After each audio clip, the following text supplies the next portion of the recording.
मराठी, आवाज जनसामान्यांचा। उजनी धरणाच्या कार्यक्षेत्रामधील भीमा नदीच्या पात्रालगत अनेक गावातील शेतकऱ्यांनी, परप्रांतीयांना, अनेक व्यापाऱ्यांनी बेकायदेशीरपणे मांगूर पालन करण्यासाठी तलाव खोदले आहेत। त्या तलावातील मांगूर माशासाठी खाद्य म्हणून कोंबड्यांचे आतडे, कातडे आणि मेलेली जनावरे खाद्य म्हणून तलावामध्ये टाकले जाते। उजनी धरण क्षेत्रातील पाण्यामध्ये यातील काही मांगूर माशाची तळी फुटून मांगूर मासे भीमा नदीच्या पात्रात जाऊन लहान माशांना खात असतात। तसेच या तलावातील दूषित पाणी भीमेच्या पाण्यात सोडल्यामुळे मोठ्या प्रमाणात पात्रातील पाणी दूषित होत आहे। त्यामुळे भीमेच्या सौंदर्याला मोठ्या प्रमाणात बाधा निर्माण झाली आहे। तसेच भीमेच्या पात्रात अतिक्रमणाचा मोठा विळखा पाहायला मिळत असताना देखील संबंधित अधिकारी हे मूग गिळून बसलेले पाहायला मिळत आहे। यामध्ये परप्रांतीय व्यापारी, मच्छीमार आणि अधिकारी हे चोर मावस भाऊ दोघे मिळून वाटून खाऊ असे काम करताना पाहायला मिळत आहे।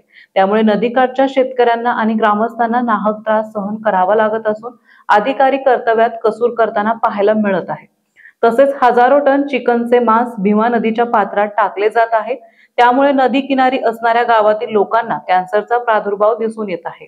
म्हणून या ठिकाणी आरोग्याचा मोठा धोका होण्याची शक्यता निर्माण झाली आहे। जलसंपदा विभागाचे इंदापूरचे विभागीय अधिकारी रवींद्र जगताप यांच्याशी संपर्क साधला असता ते म्हणाले की लवकरात लवकर आम्ही संबंधित संपादित क्षेत्रातील अतिक्रमण केलेली बेकायदेशीर तळी काढण्यासाठी आदेश दिलेले आहेत। लवकरच त्याची कारवाई केली जाईल। G9 मराठीसाठी बबनराव धायतोंडे, इंदापूर।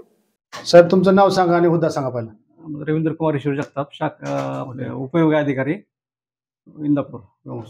सर, तुमच्या कार्यक्षेत्रामध्ये ज्या गावं आहेत, समजा कालठण असेल, वनगळे असेल, काय अनेक गावं आहेत, त्या नदीपात्रामध्ये भीमा नदीपात्रामध्ये तुमच्या कार्यक्षेत्रात नदीच्या पात्रामध्ये माशाची बेकायदेशीर मांगूर माशाची तळे आहेत, जे तुमच्या कार्यक्षेत्रात असून ते अतिक्रमण करून केलेले तळे तयार केलेत मांगूर माशाची, त्या संदर्भात आपण काय कारवाई केली? शाखाधिकाऱ्यांना आपण त्या पद्धतीने कारवाई करण्याबद्दल पत्र दिलेले आहेत की तुम्ही ते संपादित क्षेत्रामध्ये जे आढळून येतील ते पूर्णपणे नष्ट करण्यात यावे म्हणून शाखाधिकाऱ्यांना आपण त्या पत्राद्वारे सूचित केलेलं आहे।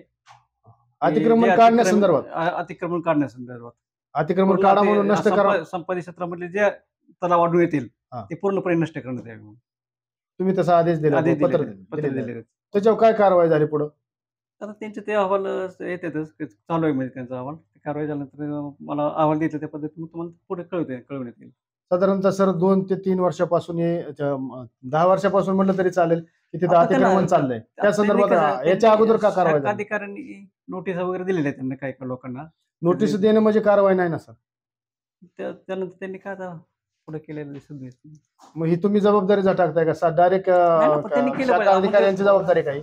शाखाधिकाऱ्यांनी पूर्ण करावी, नष्टपणे करावी असेल म्हणजे शाखा अधिकारी जे असतील तुमचे ते काय कारवाई करताना दिसत नाही, मग तुम्ही त्यांच्यावर काय ऍक्शन घेणार का? आपण देणार की हो, त्यांच्यावर पुढील ऍक्शन काय घेणार? कळवणारच की त्या पद्धतीने हे शाखा अधिकारी काय कारवाई करत नाही खाली, पण तुम्ही वरिष्ठांना कळवले? आपण जे पत्र देतो त्याचं उत्तर आपण त्याच्या प्रत्येक वरिष्ठ कार्यालयाला कळवतच असतो, परत कळवता, पण कारवाई संदर्भात शाखा अधिकारी जर काय कारवाई करत त्या पद्धतीने करू, काय करणार तुम्ही कारवाई पुढची? त्यांच्यावरती ऍक्शन काय कार्यालयाला कळू की असं येते संदर्भात आढळून येते, त्या पद्धतीने आपण करावी म्हणून कळू तसे वरिष्ठ कार्यालय। नाही साहेब, पण मला काय म्हणायचं, तुमच्या अंडर जे अधिकारी आहेत त्यांचा पाठपुरावा तुम्हीच करत असताय किंवा तुम्ही हे आदेश देताय किंवा तुम्ही दिलेलं आहे, पत्राचं काय झालं किंवा काय नाही चौकशी कोण करतं? तुम्हीच करणार ना?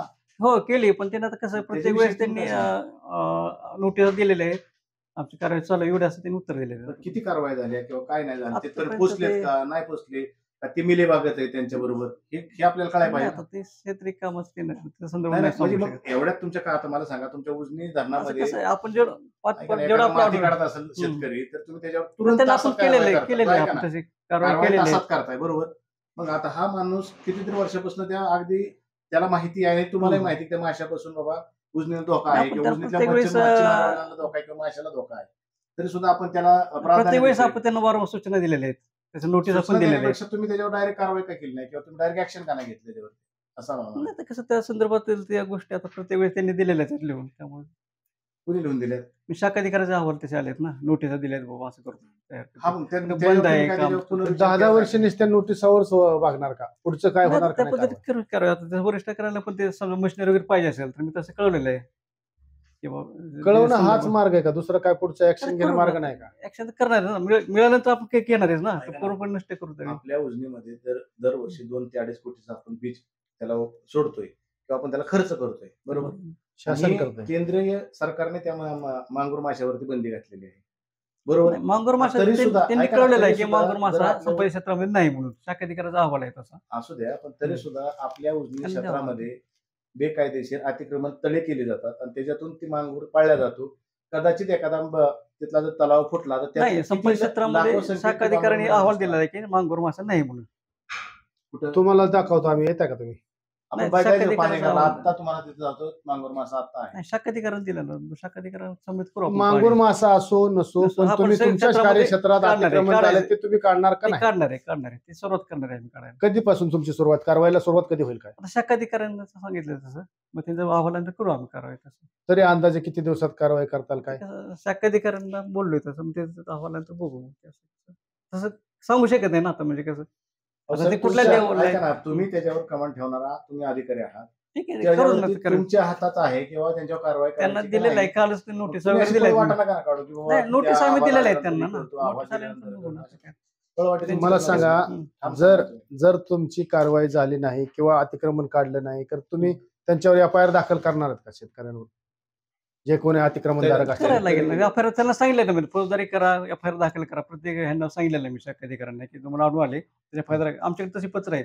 दाखल करा म्हणून आदेश दिलेत का हो, तसे? कारण शाखाधिकाऱ्यांनीच करायचं सगळी कारवाई. मग एखादी तरी कारवाई झाली का शाखाधिकाऱ्याकडून? आता केलं, आता त्यांचा काही रिपोर्ट नाही आलेला अजून काय.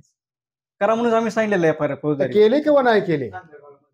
कांदलकांना बी ती मासे मांगूरचे केले गेल्या वर्षी केलेले आहे. गेल्या वर्षी हा, मांगूर तुम्ही असं गेल्या झालेलं वर्षी सक्सेस झाला, मग आता त्याच्यानंतर अजून बी चालूच आहे.